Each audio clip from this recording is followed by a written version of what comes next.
Buenos días a todos. Desde ya muchas gracias por arrimarse a este espacio y bueno, muchas gracias a la gente de la ganadería que viene.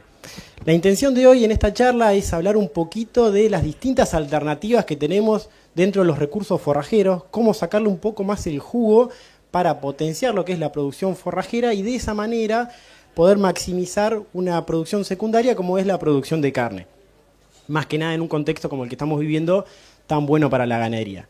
Y decidimos ir un poquito más y tocar un punto clave o un tema clave como es la planificación forrajera. La planificación para todo sistema productivo atraviesa de punta a punta. Y normalmente lo que vemos es que en muchas problemáticas que tienen los distintos sistemas, la falta de planificación explica muchos de esos temas. Para quien no me conoce, lejos de ser un currículum, me pareció importante tocar ciertos puntos en los cuales a mí me ha marcado y me ha llevado al día de hoy a estar hablando, por ejemplo, de planificación forrajera. Soy oriundo de Bahía Blanca, una ciudad de más de 300.000 habitantes y sigue con el apodo de Chacra Faltada. Desde muy chico me relacioné con los animales, más que nada con los caballos. Eso me hizo estudiar en una escuela de agricultura y ganadería, que ingresé con la idea de estudiar el día de mañana para veterinario, hasta el punto que tuve un profesor, José Navallas, un profesor que llenaba un pizarrón con cuadros, que mostraba las rotaciones de 5×5, nos explicaba 5 años de cultivos para cosecha, luego 5 años de un cultivo forrajero, y estaba pensando de acá a 10 años cuál era el mejor cultivo antecesor para esa pastura, o ver qué cultivo para cosecha era el mejor que me iba a captar esa fertilidad química y física que me dejaba la pastura. Eso a mí me voló la cabeza porque era inmensa la cantidad de variables que uno podía llegar a tener en cuenta, pero te empezás a dar cuenta que cuando lo pensás en forma anticipada, uno puede decidir a través de datos y no ir surfeando la ola y bien improvisando en el momento. Esa es una de las grandes diferencias. Luego me recibí de agrónomo en la UNS, en la Universidad Pública. Entré como encargado en ganadería en Estancia Lolén. Necesitaba salir de la universidad y poner toda esa teoría en práctica, poner las manos en el barro y ver realmente si era así. Bueno, fue una experiencia espectacular donde me llevó a conocer manejos tradicionales y no tan tradicionales como la remolacha forrajera, brasicas forrajeras, que me llevó a conocer a Germán, que principalmente la idea de esta firma era buscar soluciones innovadoras a problemáticas comunes, que eran bajas ganancias de pesos durante el invierno a través de verdeos. En el día de hoy me desarrollo como asesor técnico en Criadores en Cerro, que lo que me da es la posibilidad de seguir en contacto con los productores, pero de nutrirme de mucha información, de muchos datos zonales a través de ensayos. Y bueno, obviamente en continua capacitación. Yendo de lleno a lo que es la planificación. Tomé este pequeño descripción del artículo del trabajo de Fernández del 2025, donde dice que es el procedimiento que se utiliza para proyectar los recursos forrajeros y su utilización en el espacio y en el tiempo en función del objetivo y la sustentabilidad de la unidad de producción. Un poco complejo si lo tratamos y lo encaramos de esa manera, pero hay una forma mucho más práctica, que es cuando uno va al campo y habla con el productor o con el asesor, empezás a hacer ciertas preguntas, como por ejemplo, ¿cuál es el circuito forrajero de este establecimiento? ¿Verdeos o pasturas? ¿Cuál es el motivo por el cual tomé la decisión de hacer uno o el otro? ¿Solo existe avena como verdeo? ¿Dónde voy a sembrar mi próxima pastura? Y si no llueve, ¿tengo plan B? Si no tenemos respuestas a estas preguntas, claramente no hay un plan forrajero. Y ahí es donde nos llaman a los asesores y nos tenemos que vestir de bomberos a apagar el incendio, y lamentablemente en el corto plazo no se puede hacer un cambio de estructura forrajera, sino que lo que vamos a hacer es algo coyuntural, tratar de pasar el momento para que no se nos muera la hacienda, o en el mejor de los casos tratar de tener una ganancia de peso potable. Este cuadro, no sé si lo van a ver muy bien, espero que sí, o si no vayan siguiéndome. Lo tomé lo fui adaptando a un trabajo de Gali. Tiene sus años, pero me parece muy gráfico. que en sí cuando uno hace la planificación forrajera lo que está tratando de integrar es la oferta, que es lo que yo le puedo ofrecer a mis animales a través de los distintos recursos forrajeros, integrarlo con la demanda, que es la demanda nutricional de esos animales. Lo podemos plantear en distintos horizontes temporales. A largo plazo, que es lo que deberíamos hacer de acá, con las luces altas, ver allá a lo lejos, uno lo que puede hacer es principalmente ver, bueno, qué recursos forrajeros tengo en mi campo o qué recursos forrajeros puedo tener. Por ejemplo, ver qué tipo de ambientes tengo en mi campo. De esa manera podemos calcular la receptividad, qué cantidad de animales puedo tener en mi campo de forma sustentable, sin perjudicar ese recurso. Por el otro lado, podemos ver qué tipo de actividad, si yo en ese campo puedo llegar a hacer cría, puedo hacer recría, evaluar en función, todo eso es con tiempo. O llegar a un establecimiento y decir, bueno, la carga animal que se decidió, si está en balance con el tipo de recursos que yo tengo en ese campo o tengo que hacer una modificación. Todo lo que vamos a estar en este paso van a ser con estimaciones. No vamos a tener un dato firme, sino que vamos a estipular cuánto puede llegar, por ejemplo, a producir un recurso en ese lugar. Ya a mediano plazo es más que nada cuando podemos hacer o tener en cuenta las variaciones interanuales. Un año me llueve más, un año me llueve menos. Entonces ahí puedo ver cómo se va a comportar ese verdeo, cómo se comporta esa pastura. Ya son cambios en un plazo más corto. Ahí es sumamente importante la presupuestación forrajera.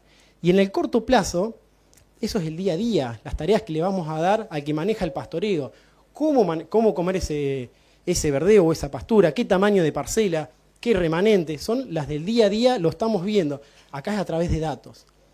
Normalmente, lo que yo me voy chocando, y a mí mismo me pasa, nos gusta y nos divierte lo que está pasando acá abajo. El día a día, hacer el ajuste, porque lo vemos. Sin embargo, la mayor capacidad de cambio está cuando trabajamos acá arriba. Y eso es sumamente importante de destacar. Ya yendo a los distintos puntos que quiero ir tocando en el transcurso de esta charla, uno de ellos es la genética. Y la pregunta es, ¿qué estoy sembrando? ¿Es todo lo mismo? Y viene de cuando uno habla, en el mejor de los casos te dicen, le preguntás qué verdeo tenés sembrado y te dicen avena. Y hasta ahí llegamos. ¿Qué variedad? ¿Qué tipo de ciclo?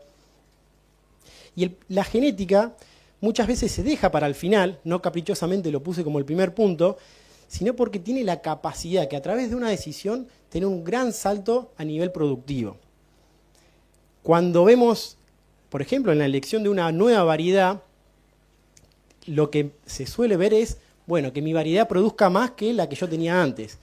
Y si solo miramos lo que es la productividad de esa variedad, vamos a subestimar los avances genéticos. ¿Por qué? Dentro de los pilares fundamentales de todo plan de mejoramiento, además de la parte productiva, tenemos persistencia y sanidad. Pensemos que cuando llevamos a una especie en un ambiente mucho más frágil, la persistencia pasa a ser importantísima. Generar cobertura, evitar erosión, reducir ese riesgo de implantación y diluirlo en más años para no tener que estar sembrando cada 2 o 3 años, sino que en lo posible cada 10 años. Y sanidad, pensemos que a nosotros lo que nos interesa es producir carne.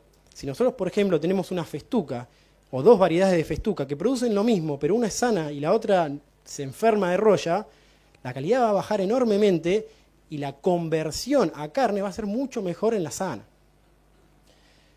Después hay otras características secundarias dentro de un plan de mejoramiento sumamente importantes, como por ejemplo puede ser la distribución de la producción. Podemos tener un mismo pasto ovillo que me va a concentrar la producción más sobre primavera o más sobre el verano. Mejor valor nutritivo. Se trabaja mucho, por ejemplo, en lo que es relación hoja-tallo. Tolerancia a estrés bióticos y abióticos. Por ejemplo, cómo se comporta frente a sequía, cómo se comporta frente a pulgones una alfalfa, cómo se comporta ante enfermedades. No solamente para que no me afecte la calidad, sino para no entrar en gastos y tener que aplicar un fungicida o un insecticida. Y, por ejemplo, la remoción de factores de anticalidad. Acá les traje un ensayo que, a modo de ejemplo. Esto es un ensayo de producción de forraje de distintas variedades comerciales.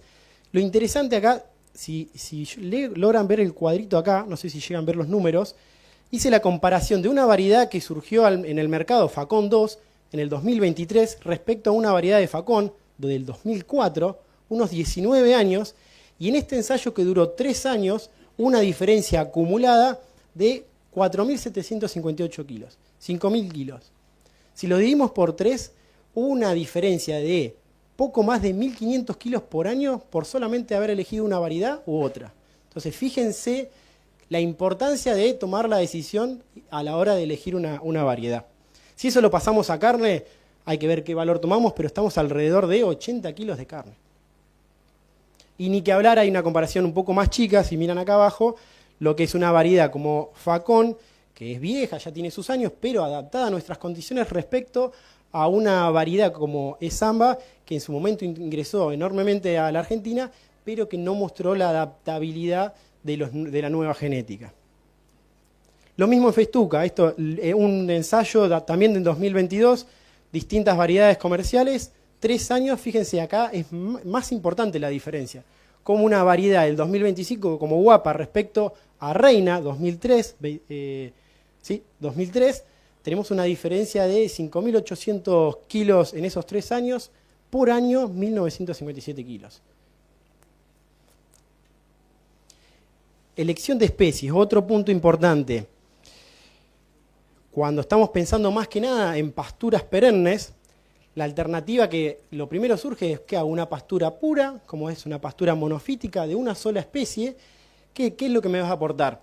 Principalmente simplicidad, ya sea desde lo que es el manejo, del pastoreo, en qué momento ingresar, qué remanente manejo. Así como también tenemos la posibilidad de hacer pasturas polifíticas. Y acá me pareció interesante rescatar este concepto de mezclas transgresivas positivas. Mezclas porque va a haber más de una especie. Transgresiva porque buscamos un resultado distinto a lo que es una variedad, una especie sola. Y positivo, y esto es lo más importante, que cuando nosotros mezclemos especies, esa mezcla produzca más que si hubiésemos sembrado una sola. ¿Qué características pueden llegar a ser las que estamos buscando? Por ejemplo, que sea más productiva, que tenga una mejor distribución. Puedo elegir, pongamos el caso, una alfalfa que me produzca más sobre primavera-verano y elijamos una festuca mediterránea en una zona que en el invierno produzca. O, por ejemplo, el manejo. Me voy con una alfalfa pura, sabemos que el tema del empaste está ahí.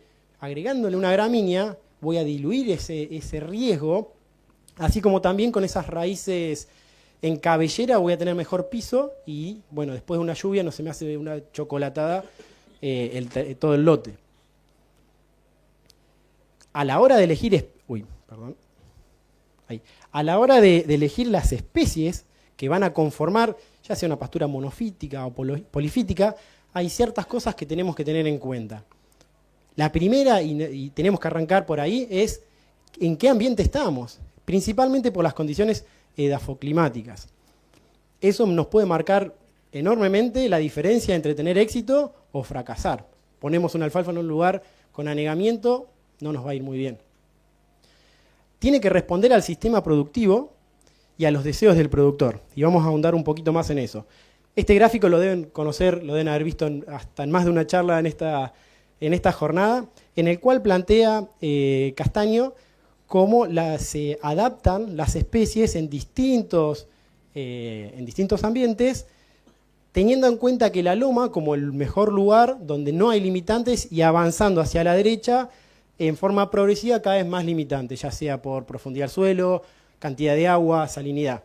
¿Qué son los parámetros que nosotros tenemos que mirar? Es profundidad efectiva, acceso a la napa, condición de drenaje, pH o salinidad. Nosotros una vez que tengamos esa información podemos ver qué especie tiene que conformar nuestras pasturas. Este otro gráfico me pareció muy interesante también mostrarlo porque es ir un poquito más, esto es de la Tansi, donde a su izquierda van a ver cómo se comportan las especies en función del déficit hídrico, planteado en un suelo sin limitante de profundidad. Obviamente tenemos con mejor comportamiento al estrés hídrico a las alfalfas, pastobillo, y a medida que vamos subiendo son especies que empiezan a sufrir más el estrés hídrico. Caso extremo, por ejemplo, los tréboles. Los tréboles son espectaculares, tienen una calidad nutricional buenísima, pero me van a exigir un ambiente húmedo. Y a la derecha de ustedes tenemos lo que es el otro extremo, el exceso de agua. ¿Cómo se comportan gramíneas y leguminosas al exceso? Mientras tenemos la festuca, raigraces y agregaría el agropiro con muy buen comportamiento al anegamiento una vez que ya están implantados y macollados, tenemos especies como el pastobillo que no le gusta. Y en el caso de las leguminosas, la alfalfa. Sin embargo, tenemos lotus, tréboles que se comportan muy bien. Si empezamos a evaluar qué especie se comporta mejor al sistema productivo, ahí tenemos que evaluar otras cosas, como por ejemplo, qué tipo de pastura, qué tipo de duración de pastura es la que se adapta a mi sistema. Por suerte, cada vez llegan más consultas para lotes de mejor calidad. Hasta hace 2 años atrás me llamaban para ver qué pastura en el peor lote del campo podían llegar a implantar. Hoy en día me están preguntando en suelos agrícolas con papa, con bajo riego, cuál es la especie que más le va a producir en corto plazo. ¿Por qué? Porque atrás hay una rotación agrícola y me piden 2-3 años de mucha productividad para de vuelta a pasar a algo agrícola. Algo totalmente distinto si vamos a un lugar que queremos fijar un médano y que dure la mayor cantidad de tiempo. Después la categoría animal. No es lo mismo aspirar a un sistema de cría donde lo que queremos es generar principalmente volumen respecto a algo de recría en el cual estamos ahí mirando en lo que es calidad. Y bueno, y por último lo que es la distribución del forraje.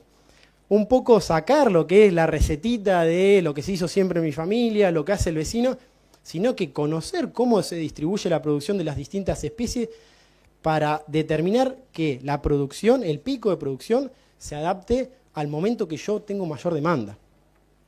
A la izquierda de ustedes van a ver un gráfico donde simplemente se grafiqué, yo no lo grafiqué, lo graficó la inteligencia artificial, pero más que nada que tenemos especies que son otoño, invierno, primaveral, con un pico marcado en el invierno, sería otoño, invierno, primavera, y hay otras especies que son primavera, estival, que me van a concentrar más sobre el verano. Eso es importante conocerlo. Y ya si vamos hilando más fino y nos queremos destacar en la parte de asesoramiento o en la toma de decisiones propia, sabemos que las forrajeras tienen un momento de floración y en el momento de floración es donde más van a concentrar la producción. Entonces, conocer ese dato a nosotros nos da una herramienta más. Ya es hilar más fino, lo sé, pero fíjense que dentro de la primavera, estas son todas distintas variedades que van, ahora no llego a leer, pero van desde septiembre hasta noviembre. Entonces, conocer este dato a mí me llama la atención. Una cebadilla va a ser muy tempranera y después irme a un pastobillo sobre la primavera tardía, de ciclo bien largo, me puede aportar mucho. Y por último, que les decía, y no menor, es el tema del deseo del productor. Suele pasar de que uno como asesor peca y quiere imponer un sistema, y la realidad es que hay que escuchar al productor porque por algún motivo quiere hacer eso. Podemos estar frente a un perfil que busque máxima productividad, con ejemplos, por ejemplo, en remolacha forrajera, cultivos de $1.500 por hectárea, manejo diario, adaptación.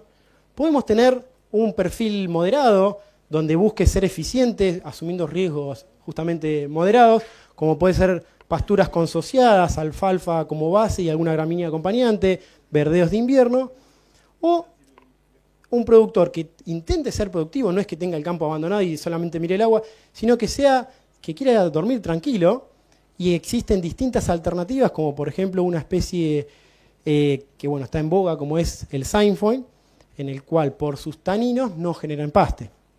Alternativas hay muchas. Venimos hablando mucho de lo que es perenne, pero anual, perenne, las bondades de perenne que ahora vamos a ir son muchas, sin embargo, en los sistemas predominan mucho los cultivos anuales. Entonces me parecía interesante empezar a desglosar y ver qué tiene cada uno. Un cultivo perenne se va a destacar principalmente por la estabilidad y su distribución. Tengamos en cuenta que los años que llueve muy bien, los cultivos anuales tienen un potencial enorme, pero cuando la cosa viene seca, el anual me deja pata y a la pastura siempre algo le puedo llegar a sacar. Y lo que es la distribución, conocemos cómo es el comportamiento de la distribución de ese forraje. Calidad, algo no menor, fíjense que el primer pastoreo de los verdeos, por lo general, trae problemas, son muy aguachentos, los animales están cursientos, las ganancias de peso son bajas, cosa que no pasa con una pastura ya implantada. Pocos recursos podemos tener como una pastura a la hora de destetar un ternero y poder cubrir esos nutrientes que está haciendo falta. Sustentabilidad, no dejemos de lado todo lo que nos aporta una pastura perenne en lo que es tanto fertilidad química como física. Se ha trabajado mucho últimamente con los cultivos de cobertura y así todos no se logran los mismos parámetros que una pastura de al menos 3 años en el suelo. Y, bueno, lo que estábamos diciendo, menor dependencia. Yo una pastura al menos cada 3 o 5 años la voy a tener que sembrar una vez. Yo con cultivos anuales corro el riesgo de implantación, que es el momento más delicado, todos los años. Y algo no menor, es el alimento más económico y lo que yo le agregaría siempre y cuando esté bien aprovechado. Para pasar a números, tomé este gráfico realizado por el INTA de Coronel Suárez, la agencia de extensión de Coronel Suárez, donde evaluó distintos años los costos de implantación en convencional y en directa, con valores que últimamente están alrededor de los $300 por hectárea. Me tomé el atrevimiento, hice el cálculo por mi cuenta, una pastura a todo trapo, donde buscamos la máxima productividad, con la misma mezcla que habían propuesto, me da un poquito más alto, $412 por hectárea, principalmente por el fósforo. Si miran el gráfico de torta, el 42% se lo lleva el fertilizante, y es por los 180 kilos de fósforo que le puse. Pero síganme con el cuadrito de abajo, que es lo que les quiero mostrar, justamente para pasar a números. Una pastura de 4 años, con una productividad, qué sensible esto, de 8.000 kilos por año promedio, o sea, es una pastura que le vamos a exigir mucho. El precio o el costo que me va a quedar por tonelada de materia seca producido va a estar en $13. Ya si pasamos a un punto intermedio, a un promedio de 6.000 kilos de materia seca por año, nos van a aumentar esos costos de producción de materia seca a 17. Y ya si nos vamos a un planteo de 4.000 kilos de materia seca promedio, quiere decir que ahí un desmanejo hubo, porque pensemos que si el promedio es 4.000, hubo algún año de 2.000, o sea, un pastoreo, 2, ya se nos encarece a $25, casi 26 la tonelada. Si me siguen a las siguientes columnas, planteé 2 verdeos, uno de bajo demanda de insumos y uno de alta. El de baja, obviamente, de $250, no le puedo exigir más que la media, que es de 3.500 kilos de producción de materia seca, y me da un costo de tonelada de materia seca de $71. Mientras que el de alto insumo lo puse con 12.000 kilos y no en forma aleatoria, sino por la experiencia que tuvimos el año pasado en Olavarría, en la ganadería que viene, que hubo un rairás que superó estos 12.000, pero bueno, tomé el valor de 12.000 con los costos de ese rairás y me da de $31. Fíjense cómo se diluyen los costos a medida que me vuelvo más productivo. Por la diapositiva anterior decimos que tenemos que hacer todo perenne. Es más barato, más estable, más seguro. Bueno, entendamos que si nosotros queremos ser eficientes en la producción, no podemos tener solamente buena producción otoño, primavera y el resto del año que hacemos, si queremos mantener ganancias de peso a lo largo del año. Ahí es donde entran los distintos cereales con distintos ciclos que venimos hablando, tanto en perenne como en anual, que me pueden aportar y hacer una oferta más balanceada. Y me pareció interesante esta frase de Tomaso: a partir del encadenamiento de especies y variedades, aumentamos la seguridad y disponibilidad del forraje. Tomé este gráfico de la curva típica de lo que son las tasas de crecimiento de una pastura, base alfalfa, donde vamos a tener un pico en otoño, y acá está cortado justo en noviembre, pero esperaríamos un pico acá en primavera, por cómo son los regímenes de lluvia, las temperaturas. Le sumé lo que es avena. Fíjense que en avena también hay un mundo, hay muchas variedades con distintos ciclos, pero normalmente se suelen comportar aportando el forraje en forma temprano. Algo similar con triticales, siendo un poquito más la producción desplazada hacia el invierno.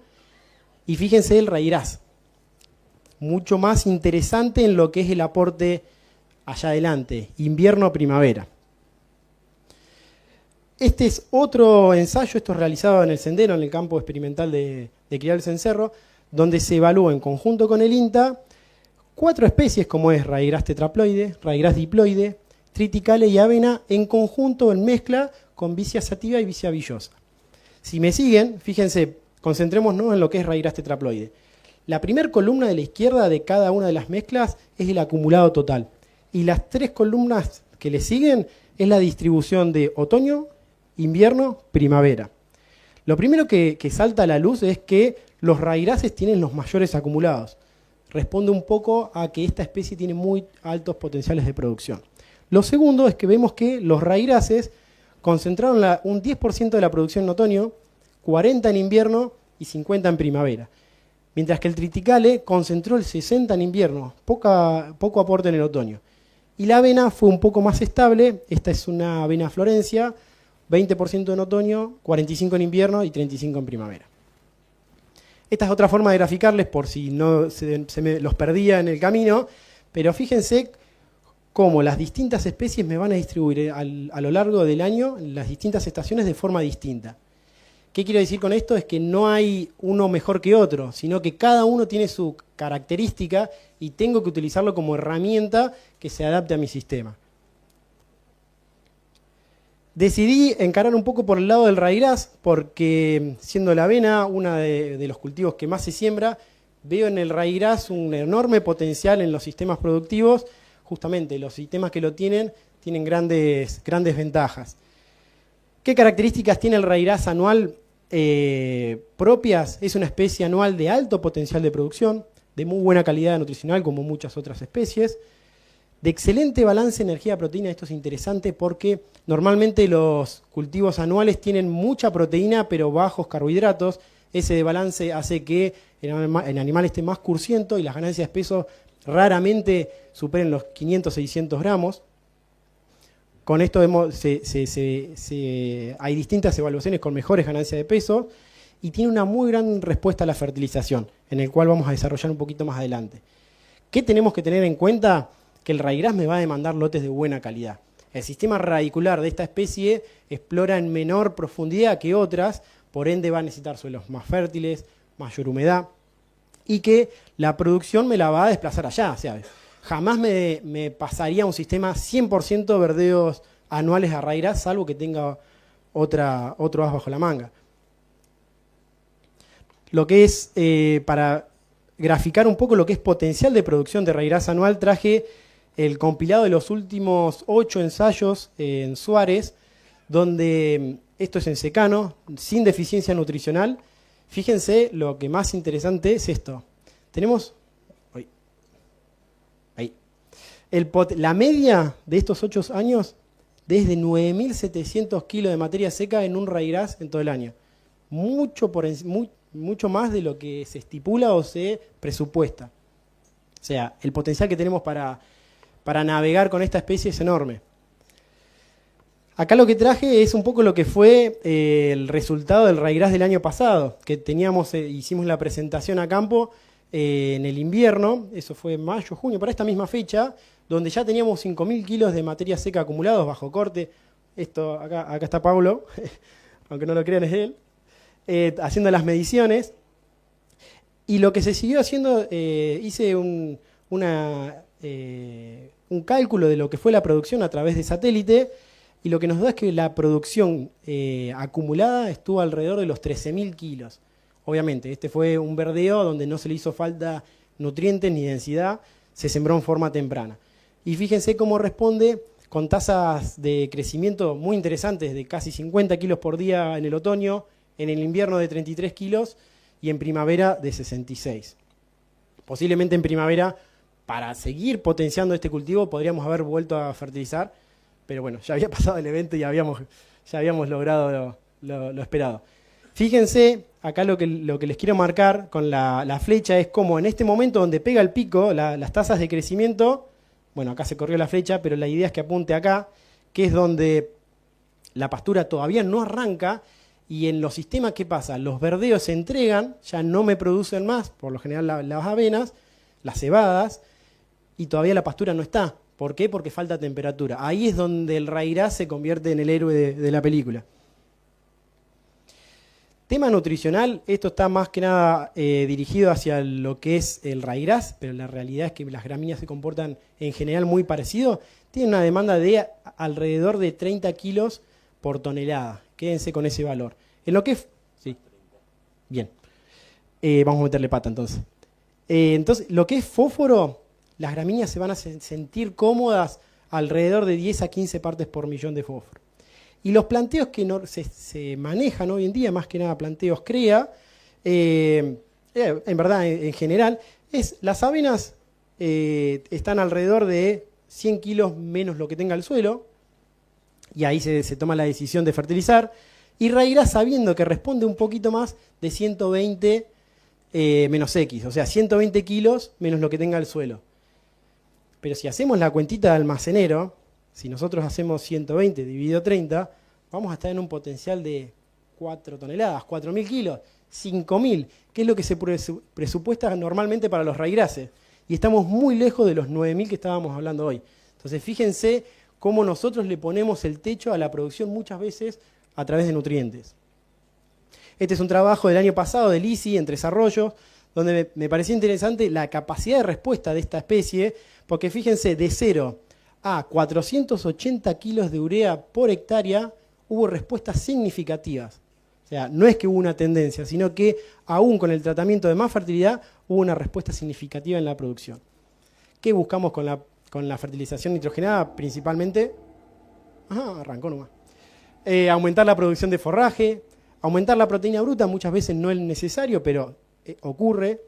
Reducir los costos, hoy lo que veníamos hablando, mayor materia seca acumulada, se me va a diluir, por ejemplo, la implantación, un montón de costos. Aumentar la eficiencia en el uso del agua, acelera los tiempos de implantación porque hay un desarrollo de raíces más temprano y adelanta el primer pastoreo. Este es otro trabajo simplemente para mostrarle en distintas localidades 2 especies a distintas dosis de nitrógeno. Lo primero que surge es la eficiencia del uso de ese grano de urea. Lo que representa es por cada unidad de N colocada la respuesta en materia seca. Si vemos, por ejemplo, en la primera fila, por cada unidad de N en avena hubo una respuesta de 11 kilos y medio de materia seca. Lo primero que podemos rescatar acá es que hubo siempre mayor respuesta por parte de raigras que de avena. En segunda medida, es que esas respuestas, a medida que aumentamos la cantidad de nitrógeno ofrecido, baja esa respuesta. Fíjense, raigras, a 50 kilos la dosis, 42 kilos por unidad de N, cuando pasamos a 150, 24,5. Pero lo importante es que si ven, aún con las dosis más altas, siempre hay respuesta. ¿Hasta dónde fertilizamos? Bueno, este es un lindo concepto en el cual hay distintos trabajos, entre ellos Kruger en Bordenave, Geaso ha hecho ensayos. Se determina una zona donde hay alta respuesta por cada unidad de N aplicado y una zona de baja. Ese punto de inflexión va a estar entre los 50 y 120 kilos. Este es el trabajo de Kruger, donde son dos años distintos, y vemos que la pendiente en el primer sector de mayor eficiencia está en torno a los 30 a 42 kilos, o sea, por cada N que yo agrego, cada unidad de N, voy a esperar una respuesta de 30 a 42 kilos, mientras que si yo me voy ya a las dosis más altas, voy a tener respuestas de 7 a 15 kilos. Dejando de lado un poco lo de la fertilización, me hice un poco más extenso porque me parece que interesante sacar esto a la luz en un momento donde los fertilizantes están tan caros, pero la respuesta es tan alta, y no saquemos el foco en que la producción de carne, el valor de la carne, también acompaña. Entonces, cada uno después tomará la decisión, pero estamos en un momento donde quisiera tener la mayor cantidad de producción de carne en mi campo. Otra alternativa de bajo costo y que está incrementando mucho es lo que son boleo de verdeos sobre cultivos en pie. El maíz está creciendo en superficie enormemente, hay maíz donde no se veía en otros tiempos, y a través del boleo podemos aumentar la producción, aumentando y por ende la carga. Me va a balancear la dieta, normalmente los maíces me van a aportar en la parte de energía, pero en la parte de proteína me puedo llegar a quedar deficitario y me va a retener rastrojos evitando esa erosión eólica. ¿Qué tengo que tener en cuenta a la hora de bolear una especie anual en un cultivo en pie? No es lo mismo bolear un centeno, un triticale o un raigrás. Este es un trabajo que viene haciendo ya de hace varios años Fede Moreira, en el cual evalúa cómo es el coeficiente de logro de distintas especies. Centeno, por ejemplo, una especie que se empezó a utilizar mucho, tiene valores bastante bajos. ¿Qué quiere decir? Que el 50% o el 48%, para ser más exacto, de lo que tiré, no me dio una planta. Tenemos valores, por ejemplo, de avenas intermedios, que se utiliza bastante, que capaz que no son los más altos, pero después la avena compensa mucho a través del macollaje, y especies como el raigrás, acá tenemos bisonte y sancho, con coeficientes de logros de arriba del 90, lo que lo hace sumamente interesante. ¿A qué se debe esto? Principalmente a tamaño de semilla. Cuanto más chica es la semilla, mejor coeficiente de logro vamos a tener. Producción media que podemos esperar es, si elegimos las especies que más se adaptan como avena y raigrás, estamos alrededor de los 2.000 kilos.